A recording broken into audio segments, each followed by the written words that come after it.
Nah, kenapa Anda menulis itu dulu tuh? Kita harus temukan the power of why. Kalau kata Simon Sinek itu kita temukan kalau apa yang kita tulis itu gampang, nyari ide tuh gampang, banyak ide berseliweran. Iya. Nanti ada saya ada sisi khusus sebenarnya tentang bagaimana menemukan ide sebenarnya itu tentang kreativitas itu saya punya materi 2 jam kita bicara tentang itu. Tapi bicara tentang what itu gampang lah. Bicara tentang how Anda ikut pelatihan. Masalahnya why. Why itu penting. Kenapa Anda menulis? Karena kalau why-nya rendah, Anda mau maraton nih, wah begitu, aduh ngapain nih ya gua maraton capek-capek nyiksa diri, ada tujuan gitu. Ya Pak. Gak ada tujuan gitu, capek selesai itu, nggak bakal jalan gitu Mbak Mela dan kawan-kawan. Assalamualaikum warahmatullahi wabarakatuh. Waalaikumsalam warahmatullahi wabarakatuh. Selamat pagi Bapak Ibu, rekan-rekan pengurus DKM Astra Group, para peserta Lomba Cerpen Agi dan karyawan Astra Group yang berbahagia. Semoga seluruh peserta workshop pada hari ini dalam keadaan sehat dan senantiasa dalam lindungan Allah Subhanahu wa Ta'ala. Amin. Sebelumnya, perkenalkan, saya Mela dari Agit yang akan menemani rekan-rekan pada workshop menulis pagi hari ini. Oke, jadi hari ini kita mau ngelanjutin workshop seputar kepenulisan nih rekan-rekan. Materi hari ini bisa jadi tambahan bekal buat rekan-rekan semua, baik yang akan maupun sudah mendaftar Lomba Cerpen Agi ke-11 di amalia.id. Workshop ini juga cocok banget nih buat kita semua yang mulai suka menulis atau baru berkeinginan menulis biar berani mengolah ide menjadi sebuah karya yang bermanfaat tentunya. Nah, workshop ini juga merupakan salah satu rangkaian dari acara Agi. Jadi konsepnya di acara Agi ini ada 3. Yang pertama ada edukasi. Jadi edukasi adalah rangkaian kegiatan workshop dan pelatihan yang sudah berjalan sampai dengan hari ini. Dan yang kedua ada kompetisi berupa rangkaian lomba-lomba Agi, salah satunya ada lomba cerpen, dan yang terakhir ada berbagi. Mungkin tanpa berlama-lama ya, kita langsung aja masuk ke sesi materi bersama pembicara kita. Di sini sudah hadir bersama kita Bapak Abdul Latif yang akan berbagi ilmu menulis dengan tema menyemai makna, menuai manfaat. Nah, Bapak Abdul Latif ini sebutannya unik loh teman-teman. Sebutannya adalah WTS. Apa sih itu WTS? Nah, buat yang penasaran, WTS itu singkatan dari writer, trainer, sekaligus speaker. Nah, Bapak Latif ini saat ini aktif bekerja di Honda Sales Operation atau Astra Motor. Beliau juga menggawangi corporate magazine Amazing. Nah, saat ini beliau sudah menerbitkan 13 buku tentang corporate culture, motivasi, memoir, dan lainnya. Beliau juga masih aktif menulis ya Pak di pondokharmoni.com dan sekolahkomunikasi.com. Oke, Bapak, Ibu, dan rekan-rekan semuanya, di akhir sesi nanti kita akan ada challenge untuk semua ya, tentunya berhubungan dengan tulis-menulis dan ada hadiah yang menarik pastinya. Jadi buat Bapak Ibu semua yang mau tanya-tanya nih seputar materi yang disampaikan oleh Bapak Latif nanti, bisa melalui chat selama sesi materi atau nanti bertanya langsung ketika sesi tanya-jawab. Selanjutnya kita akan kenalan dulu nih sama Pak Latif. Mungkin rekan-rekan bisa sambil siapin kertas, pulpen atau alat tulis lainnya, atau bisa juga pakai note di HP ya buat mencatat hal-hal penting dari workshop kita hari ini. Baik, Assalamualaikum Bapak Abdul Latif, bagaimana kabarnya hari ini? Waalaikumsalam warahmatullahi wabarakatuh. Alhamdulillah baik Mbak Mela, sehat-sehat. Baru kues tadi pagi. Habis subuh. Alhamdulillah. Mungkin sebelumnya Bapak bisa memperkenalkan dulu nih Pak, gimana sih dari Bapak awalnya bisa terjun ke dunia menulis ini Pak? Oke, baik. Terima kasih banyak Mbak Mela. Jadi saya senang sekali diberikan kesempatan untuk ikut mengisi acara di Agi, sharing. Jadi saya tidak akan mengajarkan apa-apa ya Mbak Mela ya. Jadi saya hanya ngajak diskusi. Bahkan kalau ada masukan boleh kita diskusi ya. Saya dulu dari sebenarnya menulis itu sejak dulu ketika masih SMP ya, masih SD bahkan. Sebenarnya ini juga yang biasa kita lakukan lah. Biasanya kalau SD SMP itu dulu kita ngapain sih nulisnya? Diary kan? Iya paling. Nah itu diary. Jadi sebenarnya saya dulu dari diary. Lalu diary itu, waduh, kalau dulu kan saya juga orangnya sangat pendiam dulu ya, nggak gaul lah, introvert lah termasuknya. Senengnya sama buku baca. Nah itu biasanya kalau itu nulis diary, tapi kan kalau namanya kita diary itu nulisnya apa sih? Diary itu nulisnya biasanya curhatan, betul kan? Betul, curhatan. Kalau lagi pokoknya sebel gitu, kalau sebel pakai waktu tinta merah gitu ya, kemudian coret-coret segala macam. Nah akhirnya saat itu saya melihat begini, loh, ketika kita melihat diary itu yang terjadi, kita nulisnya kok banyak hal-hal yang sifatnya negatif gitu. Halnya sih kalau kita baca itu kita kayak seperti menguak kembali luka-luka lama gitu. Nah akhirnya saya coba ubah. Dari situ saya coba ubah Mbak Mela dan kawan-kawan. Bagaimana caranya adalah diary itu kan penuh dengan aktivitas sehari-hari yang biasa kita punya. Akhirnya kita ubah, kalaupun ada curhatan, kita tidak curhat di sana, tapi kita ceritakan deskripsi acara apa yang terjadi pada kita, lalu hikmahnya apa. Itu akhirnya begitu. Terus sekarang kan ada majalah dinding ya, kita wah ini menarik nih gitu ya. Ya udah nulis puisi kayak gitu-gitu. Jadi mulai hal-hal yang kecil, nulis puisi, terus seperti itu. Terus ada di sekolah itu ada majalah majalah sekolah. Saya ikut redaksi karena ya mau nggak mau saya kan olahraga juga enggak. Jadi ekstrakurikuler itu paling saya ikutnya di perpustakaan. Ya udah akhirnya ya sudah ikut penulisan jurnalistik, ikut pelatihan. Wah tulisannya jelek banget dulu.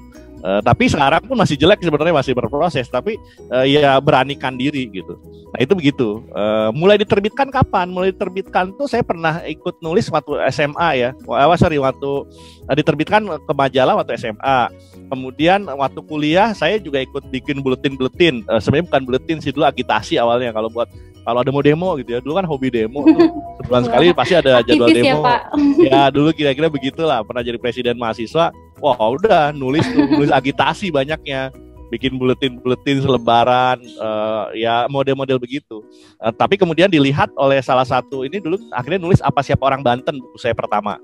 Apa Siapa Orang Banten itu sebenarnya nulis bareng sama semua orang gitu ya, sama beberapa orang. Saya perwakilan mahasiswa nulis tentang opini tentang Banten. Diterbitkan tuh buku saya pertama terbit. Jadi bukan buku pribadi ya Mbak Mela ya. Jadi buku bareng-bareng. Kumpulan ya Pak? Kumpulan, antologi. Jadi antologi. Waktu itu dikasih draft, bicara tentang ini ya saya tulis gitu karena sudah ada di draft. Jadi sebenarnya 15 buku saya yang udah terbit. Itu bukan semuanya buku pribadi ya. Ada rata-rata banyaknya antologi. Atau banyaknya saya jadi editor juga, konseptor. Isinya saya bikin konsepnya seperti ini. Outline-nya seperti apa, nanti kita minta karyawan untuk nulis. Nah itu kalau lihat buku saya, mungkin saya sekaligus share kali Mbak Mela ya. Oh iya, oke Pak, silakan. Mungkin ini bisa juga jadi inspirasi teman-teman di Astra Group ya. Di Astra Group bisa juga jadi inspirasi nih. Inspirasinya apa? Ini nomor telepon saya, silakan boleh di capture ya teman-teman. Ini IG saya, kemudian saya juga punya Pondok Harmoni, channel YouTube saya. Silahkan boleh datang. Saya sekarang komitmen mau bikin 1000 video lah 3 tahun ke depan. Jadi sehari minimal 1 atau minimal seminggu bisa 3 lah, kira-kira begitu. Ini buku saya, ini semua buku pribadi ya. Ini buku yang ditulis bareng-bareng. Ini sisanya, ini juga bareng-bareng Banten Bangkit. Ini Melihat Tanpa Mata sama Diary Berry, ini buku yang saya tulis sendiri ya. Maksudnya ini buku terbitan saya pribadi ya. Kalau yang lain nih Banten Bangkit, 10 tahun Banten, kita ngasih kado apa? Ya Banten Bangkit, saatnya otak bukan otot. Ini perlawanan untuk kaum Jawara yang ada di Banten dulu begitu. Tapi kita kan penulis kan via tulis. Saya waktu itu mewakili karyawan. Yang tadi ini waktu mahasiswa. Nah, ini yang saya bilang gini, Astra Group ini sebenarnya kenapa saya bilang saya senang sekali datang ke sini, karena ini bisa jadi inspirasi Astra Group. Anda lihat misalnya buku ini. Amazing ini kami di Astra Motor itu tidak pakai vendor. Pernah dapat penghargaan the best magazine Astra Group ya oleh Purel AI. Kenapa? Salah satu kelebihannya adalah dikelola oleh pribadi, semua oleh karyawan. Yang nulis karyawan, vendor hanya cetak, layout pun oleh karyawan. Jadi ini mandiri ya Pak? Mandiri, betul, mandiri. Nah ini teman-teman bisa dilakukan. Jadi kita kadang suka datangan penulis untuk sharing kepada teman-teman teknik menulis, itu begitu. Code of Conduct, Our Best Colors, ini Our Best Colors ini kumpulan tulisan dari teman-teman Astra Motor terkait apa? Pengalaman mereka kerja di Astra Motor. Waktu itu saya susun konsepnya, tulisan tentang apa, saya bagi bab-babnya, teman-teman saya rembarakan. Silakan nulis. Oh, tuh banyak yang nulis. Ya, walaupun bisa jadi karya ya Pak. Yes, semua jadi karya. Maka sebenarnya saya berharap nih cerpen Agi ini Mbak Mela ini ya, jadi Pak, sebuah buku. Saya berharap begitu. Jadi nanti, nah kenapa demikian? Contoh adalah ini apa siapa orang Banten ini saya nulis bareng sama teman-teman yang lain, beberapa tokoh, saya perwakilan mahasiswa. Banten Bangkit juga sama. Ini Our Best Colors juga bareng-bareng. Aku Peduli juga sama. Ini kumpulan cerita tentang Aku Peduli untuk di lingkungan karyawan Astra Motor. Saya editornya waktu itu, konseptor dan editor lah bersama dengan tim. Teamworks juga sama nih. Saya bikin outline-nya, teman-teman ngisi outline-nya, kirimkan kita ke email. Jadi itu model begitu. Astra Motor Keluargaku juga sama. Jadi kita cuma konsep, teman-teman yang nulis. Termasuk ini Metamorfosis. Metamorfosis ini juga sama, antologi cerpen yang baru terbit di bulan Maret ini. Jadi ini buku saya terakhir baru bulan Maret baru terbit aja beberapa hari. Nah ini juga sama, ini antologi.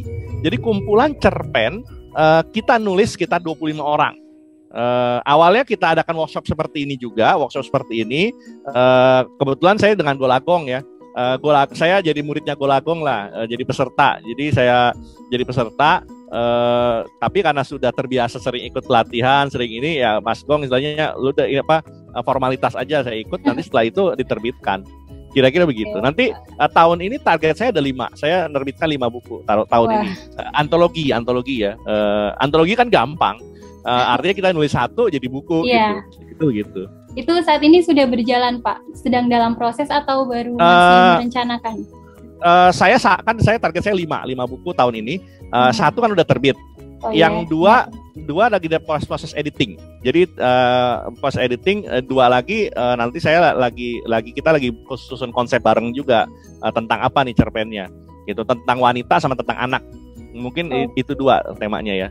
Jadi yang depan mata ini tahun ini 5 ya. Target saya sebenarnya 7 ya. Tapi tahun depan jadi ya cuma sebenarnya 7 buku terbit itu saya cuma 7 artikel sebenarnya. Tapi kan kita punya portofolio gitu. Iya Pak, betul sekali. Jadi sebenarnya menulis itu ya pertama dari kemauan ya Pak. Kemauan dulu. Karena apapun bisa jadi tulisan. Tapi saya mau tanya nih Pak. Dulu kan pasti awalnya kita semua yang suka menulis atau sudah biasa menulis diary gitu suka ngerasa malu Pak buat menampilkan karya kita. Itu dulu Bapak pertama kali akhirnya bisa memutuskan untuk menampilkan karya Bapak itu seperti apa Pak? Yes, thank you Mbak Mela. Jadi gini, diary akhirnya kan itu caranya. Jadi akhirnya saya banyak mengambil diary. Akhirnya di sini nih teman-teman, kalau saya naik ke atas ya. Ini di sini ditulis nih di ujung sini ada diary buruh domestik. Ini diary buruh domestik. Kenapa diary buruh domestik? Karena saat itu ini diary saya yang diterbitkan oleh penerbit Gong Publishing, punya penerbitnya Mas Gong ya.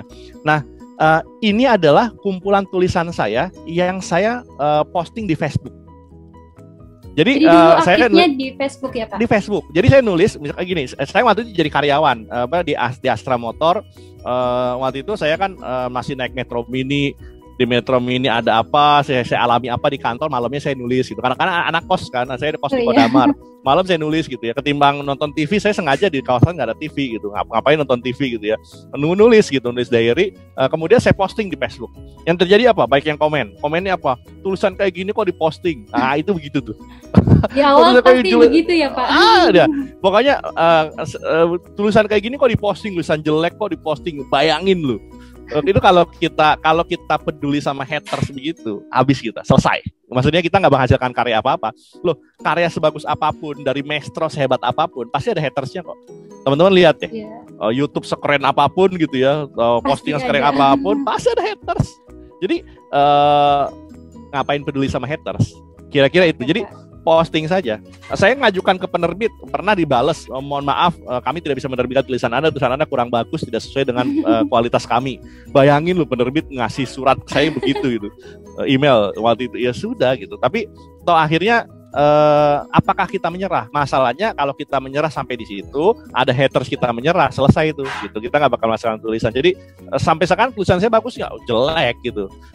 Jadi maksudnya tapi berproses. Artinya nulis saja dulu gitu. Yang penting itu, kuat mental dulu ya Pak. Jadi, yes. Betul. Karena kan mungkin semakin terbiasa kita menulis, kualitas tulisan kita mungkin akan terus berkembang ya Pak. Kalau kita ada komen jelek terus kita berhenti menulis, ya kita berhenti sampai di situ aja ya Pak. Iya, setuju. Nah, sama gini lah, teman-teman kan mungkin sekarang hobi lari ya, ada baiknya hobi lari, hobi sepeda gitu ya. Kalau mau ikut maraton 42 km, kira-kira baru belajar lari bisa nggak langsung? Nggak bisa. Nggak bisa. Gitu ya. Paling Mbak Mela misalkan kuat lari berapa sih? Paling 1 kilometer dulu selama 1 bulan 1 kilometer. Nanti bulan berikutnya 1,5 kilometer gitu ya. Terus bertahan 1,5 kilometer. Lama kelamaan kan bisa 5 kilometer. Mungkin setahun udah kuat tuh 5 kilometer. Itu begitu. Main sepeda juga begitu. Nulis juga begitu. Saya bilangnya begini, muscle tuh otot. Otot itu artinya ya kita bentuk gitu. Kita mau bentuk otot tangan, ya mau nggak mau ngangkat barbel gitu. Nah itu sama. Nulis itu juga ya kebiasaan pada akhirnya gitu. Tapi kan kebiasaan. Tapi kalau misalkan kita juga harus belajar. Kayak saya sepedahan nih. Saya harus belajar. Selain saya goes doang, tapi kalau asal goes kan ya saya nggak bisa dapat hasil maksimal. Makanya harus pelajari. Goes itu ada teorinya, harus ngatur cadence, ngatur napas bagaimana, cara ngatur makan seperti apa. Akhirnya kita belajar, nulis juga begitu. Termasuk ikut pelatihan ini juga sama. Maka menurut saya yang paling penting itu ya sudah tulis dulu aja. Nanti saya ada tips-tips singkat ya, simple banget untuk nulis. Jadi contoh nih misalnya, kok tulisan saya nggak bagus? Ya sebenarnya untuk awal Anda bisa niru tulisan orang gitu ya, sering baca, misalkan baca cerpen nih simple gitu ya, lalu tiru. Itu ada metode namanya meniru tulisan orang. Meniru tulisan orang tuh bukan berarti plagiat ya. Kalau plagiat kan kita plok-plok, kita akui tulisan orang, kita akui tulisan kita gitu ya Mbak Mela ya, dan kawan-kawan. Tapi ini adalah polanya gitu. Oh ternyata begitu nulisnya, ya udah kita ikutin gitu polanya. Jadi itu seperti itu. Sama sebenarnya saya menyiapkan beberapa materi. Cuman saya cukup banyak ya. Cuman saya bilang begini deh, saya nggak karena waktu kita kan hanya 1 jam. Nah, saya cuma bilang begini, kenapa kebanyakan orang nggak menulis untuk jadi karya? Ini yang paling sering Mbak Mela dan kawan-kawan. Padahal sebenarnya tuh nulis itu aktivitas rutin kok. Kenapa saya bilang aktivitas rutin? Mbak Mela, teman-teman, Mas Oji, Mas Faris dan semua yang hadir di sini pasti ya terakhir pertama kali nulis kapan? Kita dulu waktu SD atau TK belajar nulis, betul nggak? Iya betul Pak. Artinya itu sudah bahkan sebelum TK kita sudah pakai kertas, nyoret-nyoret di dinding segala macam. Artinya menulis itu dari sebelum kita sekolah sudah latihan dengan menulis. Betul, kapan terakhir kali menulis? Hari ini terakhir kali nulis. Apa? WA. Mbak Mela, assalamualaikum gitu ya. Mas Latif sudah mau mulai nih acaranya, kita open. Itu kan nulis gitu. Iya, kita nggak sadar loh. Posting Instagram nulis gitu. Artinya apa? Nulis itu kegiatan rutin. Email, setiap kali kita nulis email berapa kali. Jadi saya bilang, saya kan nggak bisa nulis. Anda bayangkan untuk menulis email itu, Anda kan berpikir assalamualaikum atau dengan hormat, terus Anda berpikir kan strukturnya. Lama-kelamaan Anda terbiasa ngetik email. Itu begitu. Artinya rutin. Tapi kenapa orang nggak jadi karya? Ini saya bilang kenapa nggak jadi karya. Saya bilang ada 3 hal. Ini saya cepat aja ya karena waktu kita terbatas. Saya nyiapkan sebenarnya materi ini bisa setengah hari gitu ya. Tapi kita edisi singkat, istilahnya edisi teaser lah. Kalau kita nanti mau bahas, yuk kita mungkin ada forum baru ya, forum khusus kita bikin. Saya pernah dulu sama teman-teman bikin namanya Pen Astra. Pen Astra itu penulis Astra ya, Pen Astra. Itu mungkin suatu saat kita bisa bikin lagi tuh. Rencananya diberikan buku, cuman akhirnya kita sibuk terpecah-pecah kemana-mana dengan aktivitas kerjaan kita antar Astra Group, ya sudah akhirnya tergelam gitu. Tapi saya bilang begini, mungkin mindsetnya keliru. Itu yang pertama. Yang kedua, motivasinya rendah. Yang ketiga, mungkin akhirnya nyerah karena tidak tahu caranya mulai dari mana. Iya betul Pak, itu yang paling sering jadi masalah sih Pak, mau mulai dari mana gitu kita. Mulai dari mana? Maka saya bilang, saya mulai dari diary. Ubah diary-nya, mulai dari puisi jelek gak apa-apa gitu, pede aja. Mulai dari Facebook, mulai nulis caption. Anda bisa belajar mulai nulis caption. Dari nulis caption itu kita bisa mulai di situ. Jadi nanti ada simpelnya. Nah, terkait dengan mindset, bagaimana harus dilakukan? Sebenarnya mindset itu alasan kuat Anda menulis apa? Itu yang penting. Kalau kita nggak punya alasan untuk menulis itu apa, maka ya sudah, mungkin kita nggak jadi karya tuh. Iya, betul. Tapi kalau sekali ya, saya jamin nih, kalau teman-teman itu sekali menulis dan tulisannya dibukukan, wah itu bakal ketagihan. Sampai sekarang saya ketagihan. Saya bilang, saya pengen nanti usia saya 50, saya harus ada 50 buku gitu. Tapi kan, wah itu mimpi ya. Tapi ya mungkin mimpi lah. Tapi ya semoga bisa gitu kan kita itu. Nah, kenapa Anda menulis itu dulu tuh? Kita harus temukan the power of why. Kalau kata Simon Sinek itu kita temukan kalau apa yang kita tulis itu gampang, nyari ide itu gampang, banyak ide berseliweran. Iya. Nanti ada saya ada sisi khusus sebenarnya tentang bagaimana menemukan ide sebenarnya itu tentang kreativitas. Itu saya punya materi 2 jam kita bicara tentang itu. Tapi bicara tentang what itu gampang lah. Bicara tentang how Anda ikut pelatihan. Masalahnya why. Why itu penting. Kenapa Anda menulis? Karena kalau why-nya rendah, Anda mau maraton nih, wah begitu, aduh ngapain nih ya gua maraton capek-capek nyiksa diri, ada tujuan gitu. Ya Pak. Gak ada tujuan gitu, capek selesai itu, nggak bakal jalan gitu Mbak Mela dan kawan-kawan. Jadi kira-kira begitu. Kalau kita mau influencing orang, influencing diri sendiri itu why-nya apa? Nah, mungkin kita bilang, oh menulis karena tugas, bikin email, nulis karena berikan informasi, mengisi waktu, ada yang update blog juga. Saya dulu update blog, menulis untuk tujuan komersil, ada juga yang nulis untuk dapatkan penghargaan, kepuasan diri, dan lainnya. Itu banyak sekali. Jadi Anda boleh pilih Anda berada di mana. Kalau saya pribadi, nanti saya di belakang ada tulisan saya. Papa Plahina ini bilang, menulis itu berarti baca 2 kali Mbak Mela dan kawan-kawan. Nah, iya, tapi saya bilang begini, innamal a'malu binniyats wa innamal likulli imri'in ma nawa. Amal itu tergantung dari niatnya. Dan kita orang akan mendapatkan sesuai dengan niatnya. Kalau niatnya komersil tadi cari uang, ya uang yang didapat. Ya, dapatnya uang. Yes, betul. Uang saja yang didapat. Kalau maunya popularitas, ya popularitas yang didapat. Lalu apa gitu? Kalau kata Rasul kan, kalau hijrahnya karena Rasul ya, dan Allah dan Rasul dapatnya Allah dan Rasul plus ikutan lainnya gitu. Kalau cuma keluarga nyari jodoh gitu ya, ya jodoh-jodoh doang yang dapat. Allah nggak dapat, Rasul nggak dapat. Kira-kira itu. Jadi, nah ini saya pernah diwawancarai di sebuah TV lokal ya, di Banten TV waktu itu.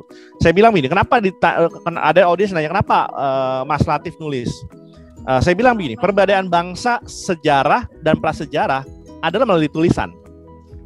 Nah, saya pengen bagian dari sejarah. Artinya gini, kalau kita lihat sejarah, belajar sejarah, yang namanya sejarah itu adalah di bangsa ini masuk sejarah adalah ketika di sana ditemukan tulisan. Maka setiap daerah itu, setiap negara itu zaman prasejarah sama sejarah beda-beda. Tergantung di sana ada tulisan atau belum. Kalau sudah ada tulisan disebut dengan sejarah, dimulai di situ. Nah, saya pengen jadi bagian dari sejarah. Minimal saya bikin sejarah lah untuk diri saya. Bukan untukku hanya gitu ya, melainkan untuk cucuku, untuk anakku, dan manfaat yang disebarkan. Dan yang paling penting adalah amal ibadah di dunia akhirat gitu. Kalau dibilang nyari buku dapat komersil, terus terang, kebiasaan orang Indonesia kan kalau ada yang penerbit buku pasti minta buku, betul nggak? Iya. Saya begitu posting di buku nih, di Instagram, langsung, wah gue mau minta dong gitu, ada DM-an tuh. Anda bayangkan kalau saya nulis buku, saya ngasih buku orang 5, saya harus beli loh penerbit 5 buku itu, karena penulis itu nggak dapat buku. Jadi penulis itu hanya dapat 1-2 buku. Sisanya kalau saya ngasih 10 orang, saya harus beli dari penerbit, saya kasih ke orang gitu. Jadi pakai uang saya, malah selama ini ya pengalaman kita kalau penulis itu malah kita nggak untung. Kalau penulis kayak saya, karena saya kan nggak komersil. Kecuali kayak Terelie yang sudah bukunya sudah jutaan eksemplar, yang Laskar Pelangi gitu ya, itu kan udah jadi kaya. Itu pun kayaknya bukan dari penerbitan buku biasanya. Dapat dari royalti, yes. Royalti itu rata-rata sekitar 5% lah. Tapi banyaknya juga diundang sebagai pembicara, model-model begitu biasanya ikutannya. Nah itu, tapi saya bilang kalau saya kan bukunya non komersil, buku saya nggak ada yang viral banget lah, nggak ada yang bestseller banget, jadi belum jadikan sebagai komersil, tapi sebagai ibadah. Nah yang kedua mindset. Nah orang bilang menulis itu susah gitu, padahal menulis itu mudah. Mudah tuh kenapa? Karena keseharian tadi saya bilang. Dulu mungkin lari bagi kita mau lari 20 kilo susah. Tapi karena kita nggak mulai dari sekarang. Kalau mulai sekarang lama-kelamaan mudah. Dulu kita bilang susah jalan. Waktu kita mau belajar jalan waktu kecil jatuh-jatuhan, tapi lama-kelamaan tuh akhirnya kita bisa jalan tuh juga mudah gitu ya. Saya nggak bisa berenang, bagi saya berenang tuh susah. Tapi bagi orang yang sudah bisa berenang, masa sih segitu aja nggak bisa berenang, begitu gitu. Tapi kalau kita mau belajar pasti bisa kok. Kira-kira begitu ya. Tinggal mau belajar atau enggak. Tadi sih menulis itu sehat. Sehat tuh apa? Ini ada banyak riset ya yang saya bilang. Risetnya apa? Misalkan menulis mengurangi aktivitas yang mengurangi aktivitas amigdala. Amigdala itu otak yang terhubung dengan ketakutan. Kenapa akhirnya gini ya?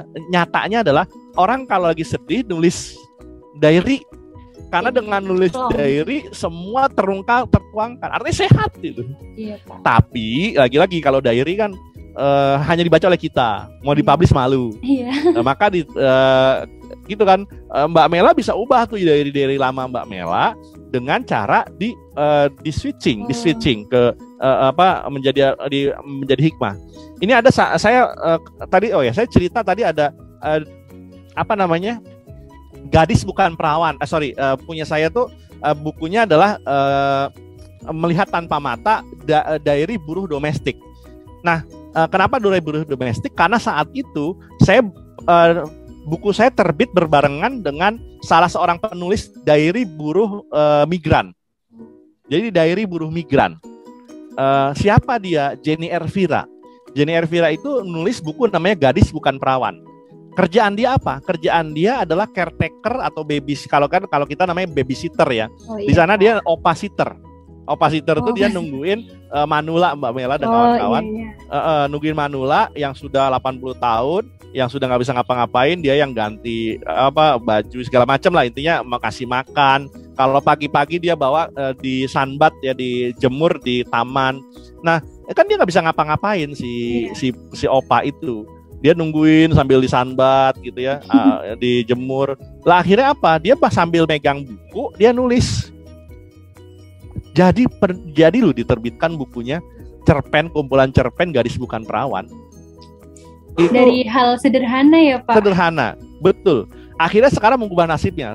Akhirnya tulisan dia, buku dia cukup viral waktu itu di kalangan terbatas yang nggak viral-viral senasional. Tapi banyak akhirnya yang tahu dia nulis buku, seorang buruh migran. Akhirnya saat itu dia ditawari untuk jadi freelance menulis, jadi wartawan. Sekarang dia udah terakhir ya, beberapa tahun yang lalu ya, saya juga udah nggak ngikutin lagi. Dia sempat jadi kuliah, nggak jadi lagi opasitter, kuliah dapat beasiswa gitu.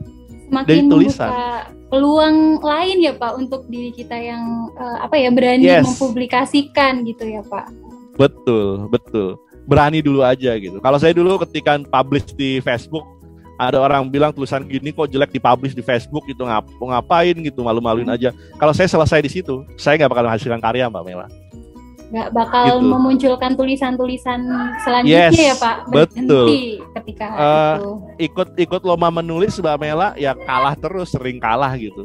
Tapi ya kalau kita berhenti, saya tuh bukan untuk cari menang loh kalau lomba nulis, saya dipaksa untuk nulis. Dengan ikut lomba saya dipaksa untuk menulis. Kira-kira begitu. Akhirnya ya terbiasa. Betul. Sama kayak Agi begini, Anda nggak usah dulu ngarepin menang deh gitu. Yang pasti Anda menghasilkan karya, dipaksa ikut gitu. Itu salah satu bentuk motivasi ya untuk kita sendiri. Nah, menulis itu berkah. Kalau dibaca banyak orang, sekian banyak tulisan menginspirasi, itu nikmat sekali. Buku saya misalkan Melihat Tanpa Mata itu waktu itu ada yang nulis di Facebook ngasih komentar, terima kasih ya Mas bukunya. Saya jadi ada teman saya beli buku saya di Jogja, ditaruh di kosannya. Di kosannya tiba-tiba ada temennya nginep di kosannya, tiba-tiba dia baca buku saya tentang aspek keluarga saat itu di Melihat Tanpa Mata, dia nangis. Terus pulang ke rumah, ternyata temannya itu kabur dari rumah ribut sama mamahnya. Ngebaca buku saya nangis dia. Balik dia sadar lagi. Yes, itu saya dengar cerita itu, waduh, alhamdulillah gitu ya, saya punya makna lah gitu ya. Kira-kira gitu Mbak Mela. Jadi berkah gitu. Itu kalau teman-teman jadi bukan untuk kepongahan ya, tetapi untuk menyemangati kita untuk terus berkarya. Menulis itu mulia, tentunya kalau ilmu segala macam ya, ini saya tidak jabarkan lebih dalam. Kita see do get, artinya apa yang kita lihat, kita lakukan, kita dapatkan. Ini kalau kita gagal melihat, gagal bergerak, gagal menuai hasil, kira-kira begitu. Jadi kalau teman-teman niatnya hanya komersil, nanti nggak laku, nggak laku duitnya gitu ya, nggak dapat duit, nyerah tuh. Tapi kalau niatnya ibadah ya terserah, ada yang baca deka, gue menghasilkan karya, insya Allah gitu. Sama kayak begini, YouTube, banyak YouTuber yang stres. Kenapa? Sekarang kan YouTube itu untuk bisa dimonetize itu syaratnya banyak. Kemudian banyak orang itu akhirnya stres tuh kenapa? Karena dia udah bikin konten banyak tapi nggak bisa dimonetize, duitnya hasilnya dikit. Karena menghasilkan, karena targetnya cari duit. Kalau target cari duit nggak dapat duit ya pusing gitu. Tapi kalau targetnya menebar manfaat, terserah deh gitu. Saya teringat satu cerita Nabi Ibrahim nih, karena kita di momen Agi sekaligus ada sedikit dakwahnya lah ya. Di momen Agi itu gini, Nabi Ibrahim itu tugasnya setelah bangun Ka'bah, saat itu tugasnya oleh Allah diperintahkan wa adzin linnas, panggil orang untuk datang ke sini. Lalu Nabi Ibrahim saat itu istilahnya berkilau, bagaimana saya manggil di sini nggak ada apa-apa, cuma ada saya sama Ismail, kenapa harus sebagaimana orang mau datang? Tugas Nabi Ibrahim itu bukan cuma memanggil, tugasnya cuma memanggil. Yang menyebarkan siapa? Allah. Jadi akhirnya dia azan lah di sana, kira-kira begitu ya, manggil gitu. Dia panggil aja gitu di situ. Nggak ada orang, cuma Ibrahim sama Ismail, Nabi Ibrahim sama Ismail. Tapi itu akhirnya semua orang seluruh dunia datang gitu. Karena tugasnya cuma manggil gitu. Siapa yang berhak menyebarkan panggilan itu? Ya Allah Subhanahu wa taala. Kalau memang layak ya akan layak. Kira-kira begitu. Jadi mindset dulu teman-teman, mindset dulu. Nah ini kita ngebut ya sampai ke kanan jam 10. Nanti kalau kita mau bahas lebih dalam boleh, akan sangat dalam kita bahas boleh. Nah yang ketiga adalah tadi yang Mbak Mela bilang, oh bagaimana nih cara mulainya. Nah maka pelajari metodenya. Ada berapa metode? Ini metode sebenarnya ada ratusan lah, metode puluhan ya. Tapi saya kasih simpel yang sudah saya praktekkan. Metode menulis bebas. Menulis bebas itu apa gini? Caranya gini. Saya duduk di kosan. Misalkan dulu zaman saya itu atau di rumah, saya pokoknya apa yang saya meluangkan waktu setengah jam, saya nulis apa yang dipikiran saya tulis. No editing. Pokoknya nulis aja yang terpikir gitu. Bahkan kalau pegel ya pegel. terus itu begitu. Itu kenapa? Untuk melatih otot, muscle. Jadi istilahnya supaya otak kita itu terbiasa menurunkan ide dari otak ke tangan. Gitu Mbak Mela. Teman-teman. Jadi menulis aja gitu.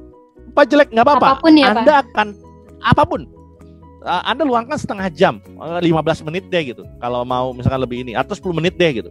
Anda nulis, Anda ambil kertas. Kalau saran saya, saya punya banyak buku diary ya di tempat saya di sini nih di perpustakaan saya, buku diary itu banyak.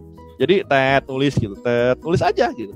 Nanti Anda akan terkesima, nanti begitu setahun berikutnya Anda lihat buku Anda itu, terkesima ternyata banyak mengeluarkan ide gitu. Dan dengan sendirinya Anda akan terbentuk otot Anda biasa menulis. Itu menulis bebas, apapun tulis. Nanti habis itu, ya gimana? Untuk menurut Bapak sendiri kan tadi Bapak lebih membiasakan diri dengan menulis di buku ya Pak. Ada bedanya nggak sih Pak ketika kita menulis di buku menggunakan tangan dengan mungkin ngetik di laptop atau HP gitu Pak? Oke, thank you. Nah, saya dulu nulis pakai tangan. Kalau sekarang saya masih nulis pakai tangan. Tulisan saya nggak kebaca memang. Tapi sekarang saya kalau nulis pakai buku itu di buku itu saya hanya nulis outline atau mind map. Teman-teman nanti cari mind map ya. Mind mapping ya. Itu saya tulis outline-nya saja. Mana ya buku saya? Oke.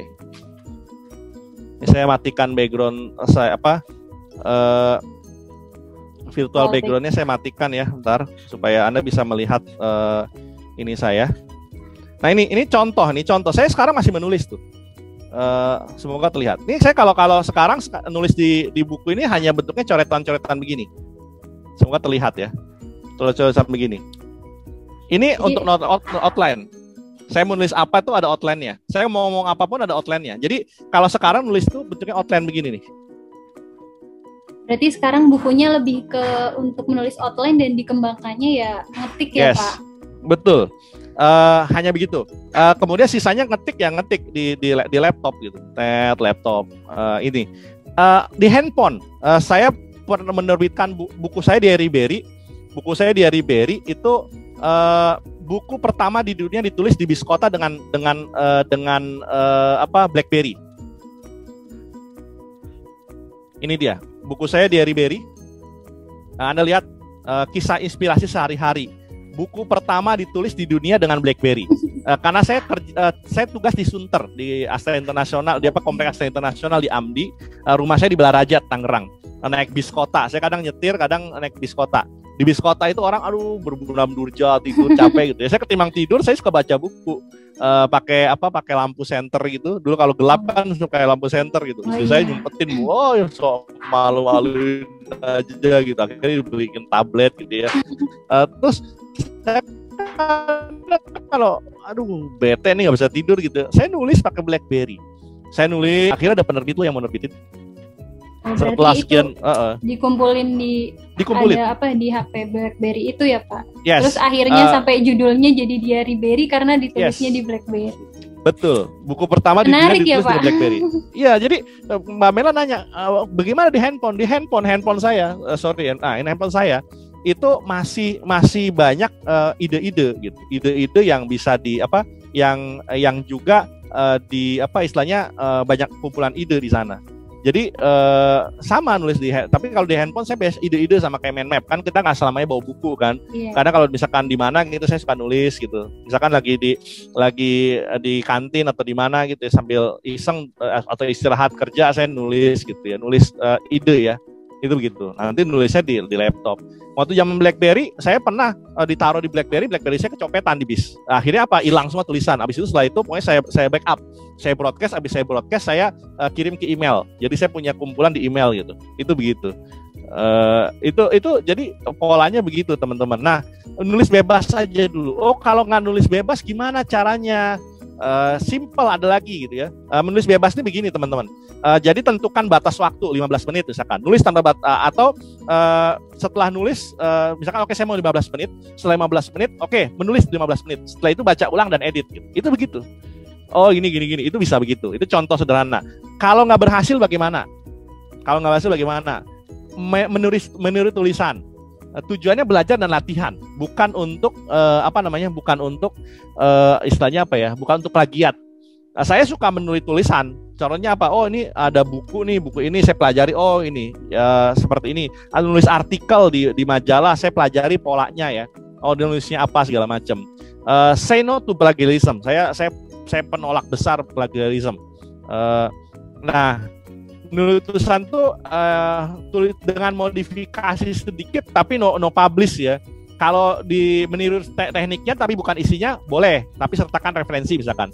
Atau menulis tanpa meniru ya itu udah oke gitu ya. Itu begitu. Jadi kalau yang benar-benar niru banget gitu ya itu no publish lah, bisa masuk plagiarism. Tapi kalau hanya tekniknya, isinya Anda kutip kasih keterangan boleh gitu. Itu kira-kira begitu. Atau menulis diary yang tadi saya bilang di awal, menulis diary. Atau manfaatkan sosial media, nulis caption. Nulis caption itu juga butuh ide loh. Menulis caption. Bagaimana nulis caption di Instagram? Mungkin ada challenge juga ya buat teman-teman Mbak Mela ya. Nanti akan ada hadiah dari Agi bagi yang memposting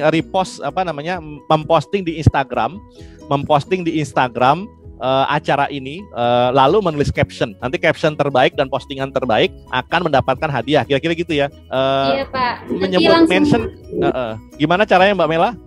Nanti teman-teman bisa screenshot ya, bukti teman-teman semua mengikuti workshop hari ini. Kemudian mulai aja nggak apa-apa, mulai dari sekarang langsung upload di Instagram dengan menuliskan insight yang rekan-rekan semua dapetin dari materi yang telah disampaikan atau sharing dari Bapak Abdul Latif nih. Kemudian mention di Instagram Bapak Abdul Latif, Instagramnya @abdullatifku ya Pak? Ya, @abdullatifku double L Latif. Jadi Abdul Latif. Anda bisa namakan Latif KU ya, ku. Ada orang nanya tuh Mbak Mela, kenapa sih ku nggak pakai mu gitu ya? Saya gitu kan, Abdul Latifku gitu. Kayaknya egois sekali. Coba Anda baca deh. Mbak Mela coba baca Abdul Latifku coba. Abdul Latifku.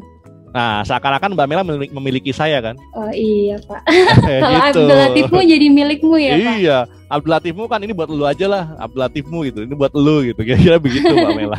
Jadi itu pun memilih nama saya pilih gitu. Ada orang kan biasa kalau penulis juga ada nama pena gitu. Saya nggak mau pakai nama pena lah. Kan ada namanya misalkan siapa gitu, namanya apa gitu ya. Jadi saya nggak pengen lah. Saya menghargai nama orang tua saya, memberikan nama Abdul Latif kan penuh doa. Pokoknya saya nama Abdul Latif, jadi nggak punya nama pena ya. Itu kira-kira begitu. Jadi makanan media sosial saya udah cerita di Facebook, di Instagram, ngeblog. Saya masih ngeblog tuh sekarang. Masih aktif ya Pak? Masih aktif di sekolah.komunikasi.com sama pondok-harmoni.com ya. pondok-harmoni.com terus sekolah-komunikasi.com itu kira-kira begitu.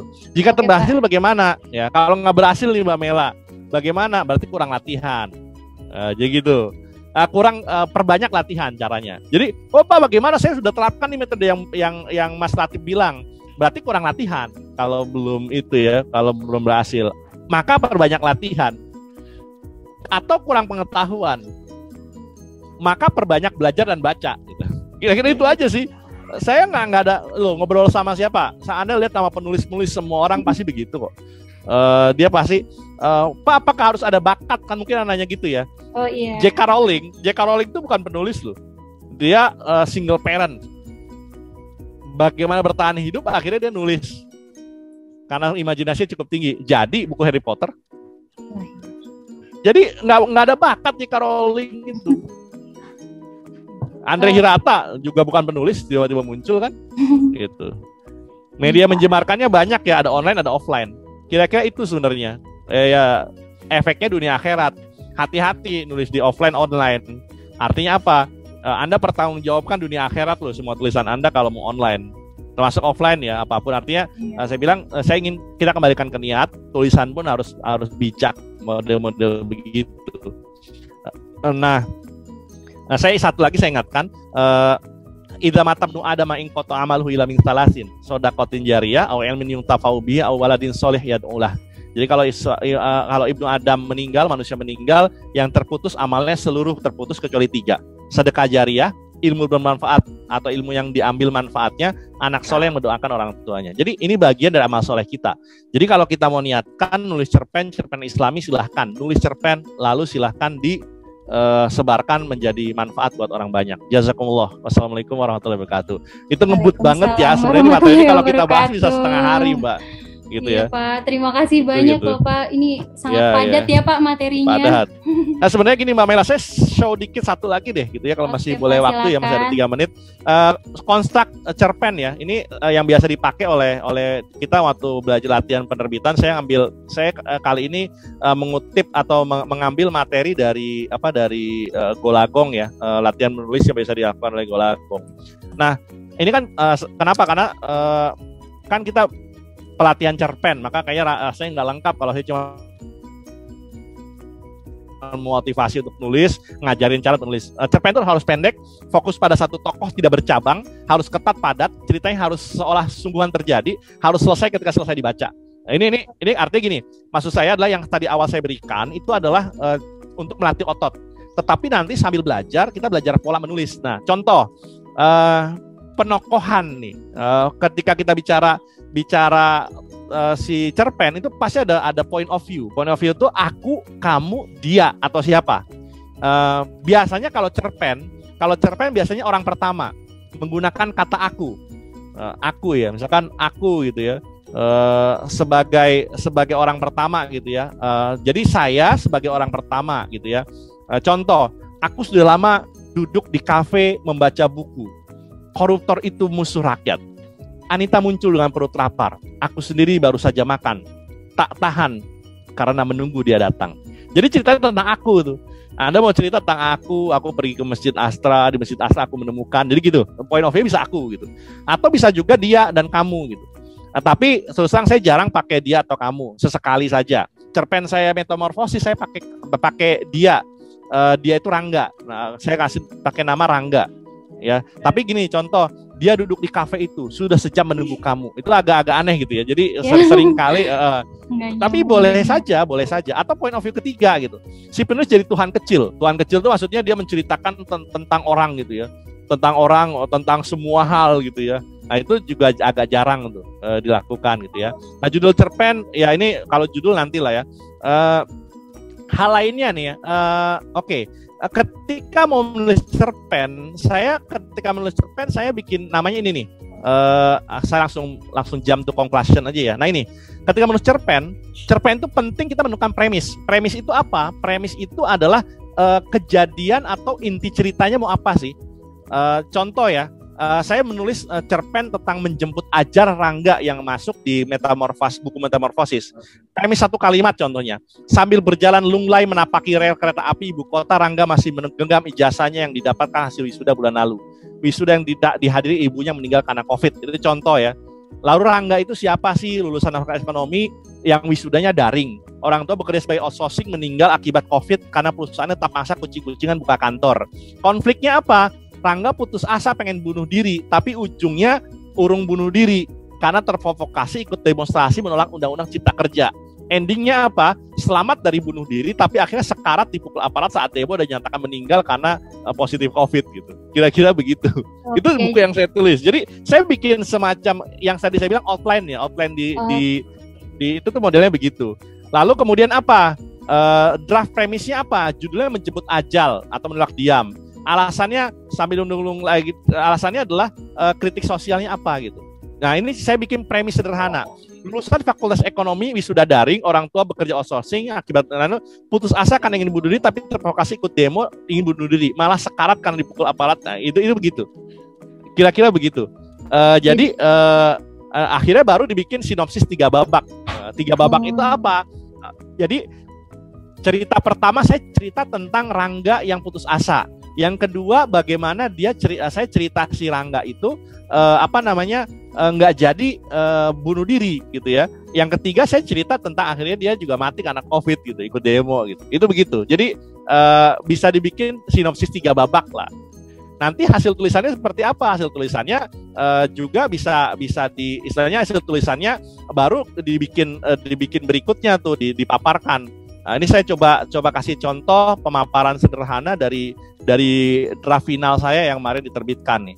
Sambil berjalan lunglai menapaki rel kereta api listrik ibu kota, Rangga menggenggam ijazahnya hasil wisuda daring bulan lalu. Nah, model begitu tuh. Ayah ibuku memang hanya office boy, tapi bukan berarti perusahaan harus mengabaikan nyawa ayah dan ibu yang berharga. Ini ada konflik itu saya bikin. Di sinopsis berikutnya adalah kini Rangga berada di barisan terdepan para demonstran. Ia berhadap-hadapan langsung dengan petugas bertameng besar. Nah, kira-kira begitu ya. Akhirnya sebenarnya di editing saya ubah gitu. Awalnya dia dipukul oleh aparat, saya ngeri juga nanti saya dicokok sama penjema ini ya gitu ya. Akhirnya saya ganti gitu.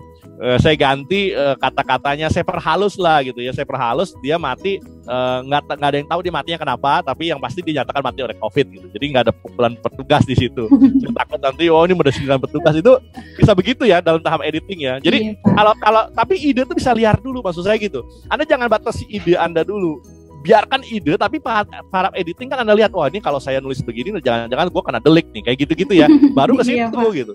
Nah itu begitu. Jadi kira-kira begitu teman-teman. Dari saya singkat padat 1 jam, biasanya setengah hari. Jadi maraton ya Pak ini kita ya Pak. Maraton. Thank you. Oke, terima kasih Pak. Saya mau mengingatkan kembali untuk challenge-nya ya, bisa mulai di-upload dari sekarang. Jadi screenshot workshop hari ini, kemudian bisa di-caption, ditulis insight atau kesan-pesan yang teman-teman semua dapetin dari materi dan sharing yang telah disampaikan oleh Bapak Abdul Latif ini. Kemudian jangan lupa mention Instagram Bapak Abdul Latifku, L dan Latifnya LATIEF ya. Kemudian sama satu lagi biar kita bisa nge-tracknya gampang, jangan lupa kasih hashtag WS menulis Agi. Jelas ya teman-teman semua.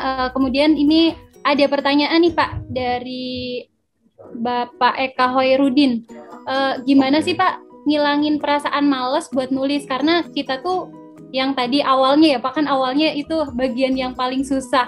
Nah, kita itu udah minder duluan dengan tulisan sendiri yang masih belum rapi. Jadi akhirnya tulisan saya jelek, ya udahlah saya nggak nulis lah, jadi saya malas gitu Pak. Itu gimana Pak biar kita nggak malas buat nulis Pak?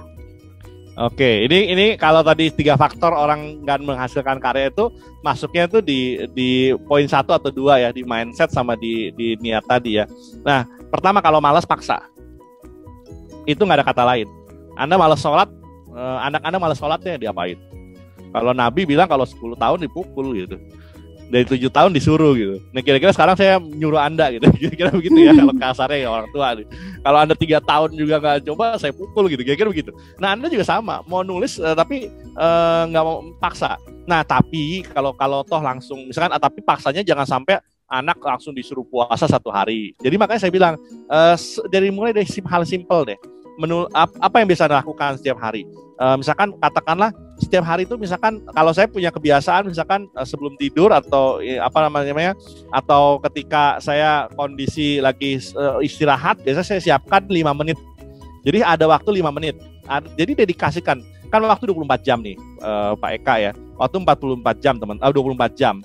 Nah itu masa sih kita nggak meluangkan waktu hanya 5 menit sampai 10 menit saja. Nah itu begitu, nulis gitu ya. Minimal ide dulu deh gitu. Minimal pakai karya nulis bebas aja di laptop, tulis bebas gitu ya. Itu 10 menit, 15 menit, 10 menit, 15 menit itu 1 halaman Mas. 1 halaman. Nah itu tulis bebas. Nah saya banyak sekali draft yang nggak kepake. Draft nggak kepake itu maksudnya saya nulis gitu ya. Itu ya akhirnya ini kayaknya belum layak ditulis, diterbitkan, tapi saya simpen semua. Suatu saat kalau saya mau menerbitkan buku, nanti saya tinggal lihat draft lama, saya buka, nanti saya bisa edit gitu. Jadi 5 menit itu sangat berharga, 10 menit sangat berharga. Di handphone saya itu juga sama, banyak sekali ide-ide yang kalau kita keluarkan, nah itu mau nggak mau paksa, harus setiap hari kita harus luangkan waktu untuk bisa untuk bisa menghasilkan satu ide. Mau nggak mau paksa, tapi lagi-lagi 1 hari yuk silahkan luangkan waktu gitu untuk menulis. Ini saya kasih contoh ya. Saya share screen sebentar Mbak Mela, mohon izin. Iya, Pak. Ini handphone saya. Real saya buka. Nah ini contoh. Saya nulis di Gmail di draft. Contoh ya. Ini saya kalau ini ada berapa? Misalkan saya punya misalkan ini tema khutbah Jumat. Tema khutbah Jumat nih. Kalau saya khutbah Jumat di Amdi gitu ya, selama pandemi, itu saya sudah punya ide-idenya tuh. Konsep sukses tuh bukan anak, harta. Ini saya tulis begini saja. Ini yang bisa Anda lakukan. Nanti kalau sudah ada terus konsep sukses, kemudian apa gitu ya, niat dunia segala macam. Ini kan sebenarnya draft. Ini bisa Anda lakukan Pak Eka. Nanti kalau Anda sudah punya waktu, kita tinggal ambil, konsep dunia ini kita sudah punya outline-nya gitu ya. Atau misalkan ide vlog 1000 YouTube gitu, 1000 video YouTube. Saya bicara tentang motivation. Saya mau tahu, saya mau ngomong nih tentang Just Do It gitu ya, tentang pidato Soekarno. Saya bikin itu ya dulu deh kalau Anda nggak punya waktu. Jadi kalau Anda nggak punya dedikasi waktu yang cukup lama, minimal kalau Anda punya waktu 5 menit, nulis ini deh, manajemen apa yang Anda terpikir, the law of leadership, 10 laws of leadership, 29 jurus leadership, tentang menulis tentang parenting nih, menumbuhkan disiplin anak. Ini kan ide-ide dulu gitu. Jadi kalau Anda nggak menghasilkan tulisan, minimal ide tulisan. Spiritual, mau ikhlas, tujuan hidup, itu how to. Ini saya punya. Kalau begitu saya nongkrong bahkan kadang di toilet gitu ya, ya sebenarnya sih kita nggak boleh beraktivitas yang ini ya. Jadi akhirnya di toilet kadang saya suka nulis 1-2 kata gitu, dapat model begitu gitu. Okay. Ini banyak. Jadi itu contoh-contoh ya. Mohon maaf sebelumnya. Untuk challenge-nya ditunggu sampai jam berapa ya Pak batasnya kira-kira? Sampai jam 17 lah. Nggak langsung aja nih Pak? Boleh langsung. Boleh, silakan. Sampai jam 12 kali ya Mbak Mela ya. Oke, sampai jam 12 ya Pak. Nanti untuk pengumuman pemenangnya akan diumumkan melalui apa nih Pak enaknya? Ya, nanti kita akan umumkan melalui kalau mau dari Instagram saya boleh Mbak Mela ya. Oke, berarti nanti pemenang challenge hari ini akan diumumkan di Instagram Pak ya, di Instagram Bapak Abdul Latif ini ya Pak. Betul ya. Jadi Anda menulis hikmah dari atau insight yang Anda dapat dari Instagram dari materi ini, Anda mention ke @abdulatifku ya. @abdulatifku ini Instagram saya. Ini juga di sini ada saya sempat posting juga terkait dengan Agi ini. Jadi silakan Anda posting di sana hikmah yang Anda dapat apa, follow saya, kemudian nanti Anda mention saya hikmah Anda boleh pakai gambar, boleh pakai tulisan, silahkan gitu ya. Itu seperti itu. Nah, kira-kira begitu teman-teman Mela. Jadi ide ada di mana saja. Tinggal kita capture, kita paksa. Kalau tidak dipaksa ya mau nggak mau gitu. Pasti Anda akan sama lah, mau lari, mau olahraga sepeda juga sama kan. Banyak orang pesepeda masa pandemi kan, selesai pandemi nanti selesai lagi tuh anggot-anggotan. Nah, supaya nggak anggot-anggotan, maka jangan diporsir dulu ya, bertahap dulu saja. Kira-kira begitu Mbak Mela dan kawan-kawan, Mas Eka dan kawan-kawan. Oke, buat rekan-rekan semua ya, jangan lupa sebelum posting IG-nya jangan lupa kalau yang masih di private jangan lupa dibuka biar nanti bisa kebaca ya Pak. Saya ulangi untuk challenge-nya, jadi teman-teman semua bisa posting di Instagram masing-masing terkait dengan insight atau hikmah yang teman-teman semua dapetin dari workshop kita pada hari ini. Batas waktunya sampai jam 12 dan nanti pengumuman pemenangnya akan diposting di story Instagram Pak Latif ya Pak? Ya. Oke, mungkin saya buka lagi untuk sesi pertanyaan. Mungkin dari teman-teman semua ada yang ingin bertanya lagi?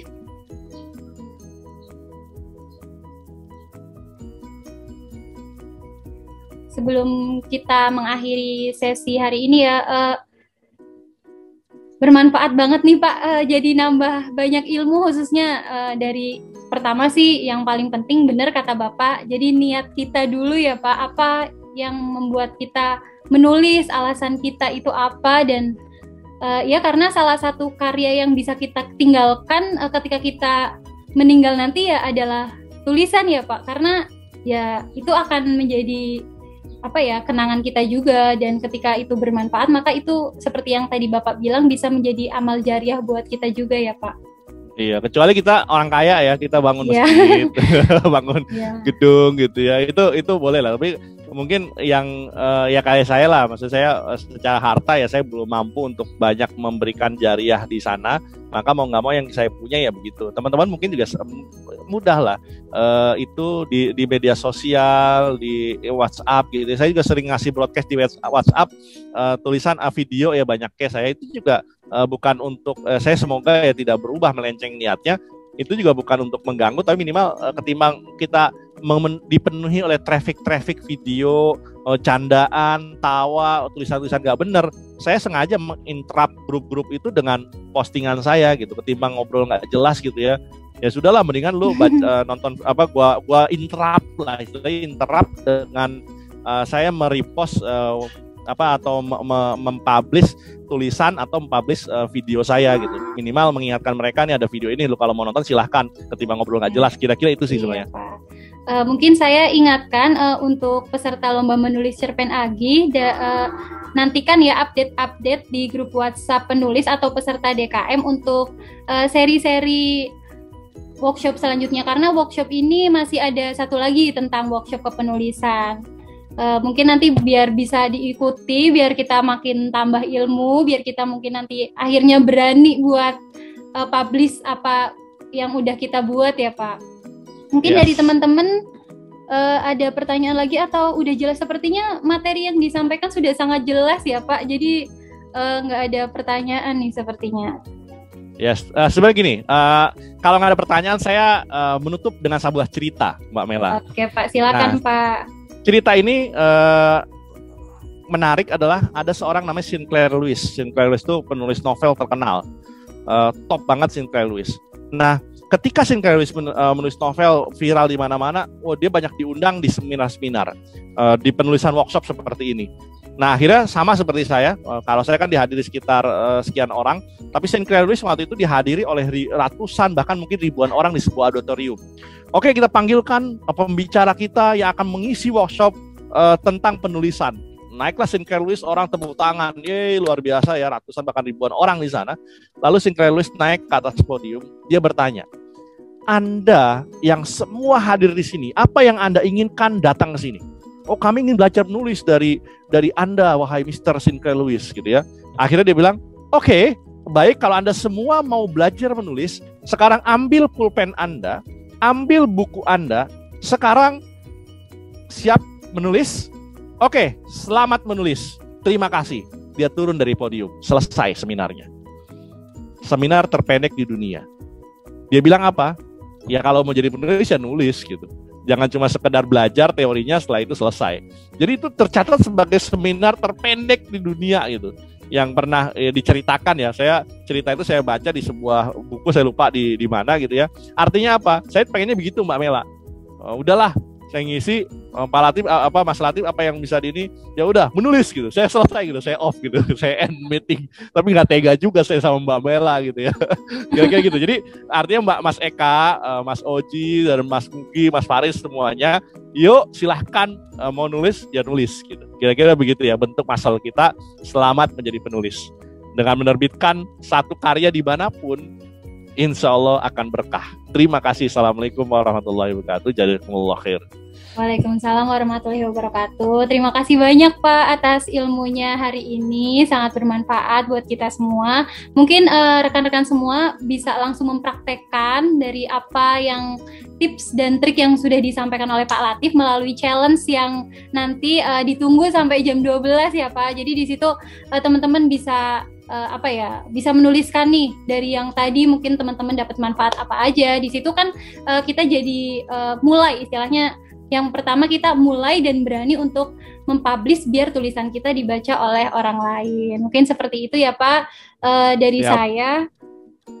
Cukup. Terima kasih banyak sekali lagi kepada Pak Abdul Latif dan rekan-rekan semua yang sudah menyempatkan waktu untuk hadir di acara workshop hari ini. Dan buat teman-teman yang belum sempat untuk menghadiri workshop secara langsung, nanti untuk rekaman workshopnya ada di YouTube Astra Gema Islami.